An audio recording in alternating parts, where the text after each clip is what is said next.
नमस्कार दोस्तों, तो दनादन खबर में आपका स्वागत है। आज की जो पहली खबर है वो ये है कि इजराइल और पैलेस्टीन में जो युद्ध छिड़ी हुई है वो बहुत ही भयानक हो गई है और इस पे सारे देश अपना कंसर्न दिखा रहे हैं। अब इस पे मोदी जी कंसर्न दिखाते हुए ये बोलते हैं, deeply shocked by the news of terrorist attacks in Israel, our thoughts and prayers are with the innocent victims and their families, we stand in solidarity with Israel at this difficult hour. इसका हिंदी में अनुवाद करके मैं आपको बताता हूँ कि मोदी जी बोल रहे हैं कि वो बहुत ही अचंभित हैं टेररिस्ट अटैक से जो कि इजराइल हुआ है और उनकी सद्भावना और प्रार्थना वो इजराइल के लोगों के साथ है। वो इजराइल के साथ स्टैंड करते हैं और इस मुश्किल की घड़ी में वो इजराइल के साथ खड़े हैं। अब मोदी जी के बोलने के बाद कुछ लोगों ने इस पे अपना रिएक्शन दिया और ये आप देखिएगा इसकी उन्होंने क्या बोला। लोगों का कहना है कि I am still waiting for your tweet on Manipur. एक जो एक्स पे यूजर है मयंक जिनका नाम है, वो बोलते हैं मणिपुर मणिपुर मणिपुर मणिपुर। जो लोगों का मेन कंसर्न है दोस्तों वो ये है कि जब मोदी जी इजराइल पे बोल रहे हैं तो मोदी जी को मणिपुर पे भी बोलना चाहिए, क्योंकि मणिपुर हमारे देश का हिस्सा है और आप यहाँ के प्रधानमंत्री हैं और आप इस पे अपनी कोई प्रतिक्रिया नहीं दे रहे हैं, तो ये गलत है। अब इसी खबर से रिलेटेड अखिलेश यादव अपना एक कमेंट करते हैं जो आप देखिए दोस्तों। वो ये बोलते हैं, dear prime minister Narendra Modi ji, this video is not from Israel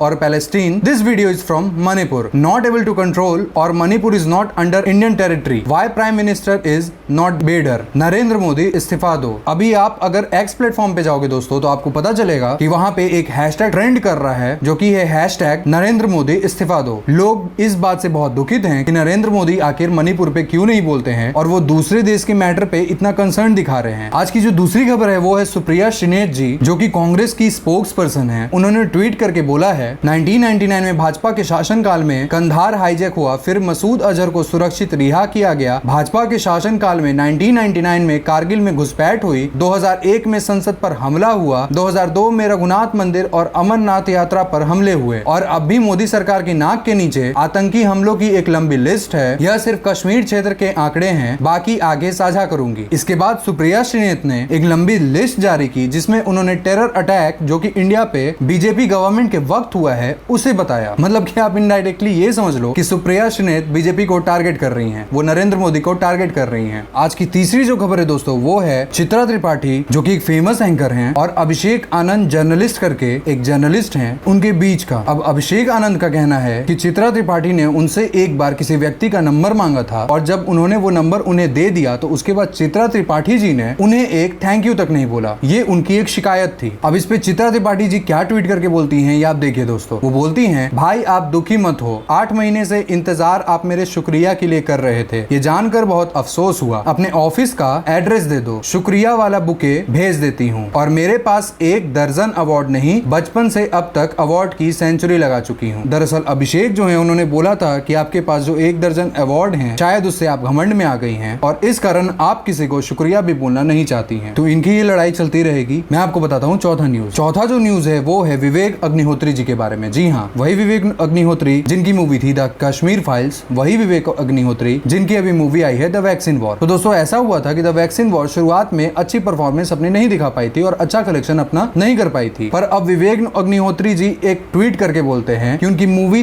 300% jump की है, यानी 300% ज्यादा उनकी मूवी अब चलने लग गई है और ऐसा मेन स्ट्रीम मीडिया अब आपको नहीं बता रहे हैं। अब यार ये तो हमें भी पता नहीं है कि उनकी मूवी 300% चली भी है या नहीं। अगर चली हो तो बहुत बहुत कॉन्ग्रेचुलेशंस, और ना चली हो तो चल जानी चाहिए। हमारे प्रेयर्स आपके साथ हैं विवेक अग्निहोत्री जी, टेंशन मत लीजिए। पांचवी जो खबर है वो है नुसरत भरूचा के बारे में। तो दोस्तों ऐसा हुआ कि नुसरत भरूचा इजराइल में अपने शूट के लिए गई थी और वहां पे वो इजराइल और पैलेस्टीन की लड़ाई के बीच में फंस गई। वो वहां से आ नहीं पा रही थी और इसको लेके उनके फैंस बहुत परेशान हो गए और उन्हें लगने लग गया कि कहीं नुसरत भरूचा पे कोई खतरा तो नहीं आ गया है। तो यार बिल्कुल फ्री रहो, क्योंकि उनकी टीम ने अपडेट दे दिया है कि नुसरत बिल्कुल सेफ हैं और वो इंडिया आ चुकी हैं। पर एक बात मुझे बहुत बुरा लगा दोस्तों कि जिस तरीके से जब वो एयरपोर्ट पे आती हैं और हमारी मेन स्ट्रीम मीडिया उन्हें परेशान करने लग जाती है, ये बिल्कुल सही नहीं लगा मुझे। अब इसके बारे में आप क्या सोचते हो दोस्तों, मुझे कमेंट करके जरूर बता देना। तब तक के साथ मिलते हैं किसी दूसरे खबर के साथ। धन्यवाद, जय हिंद।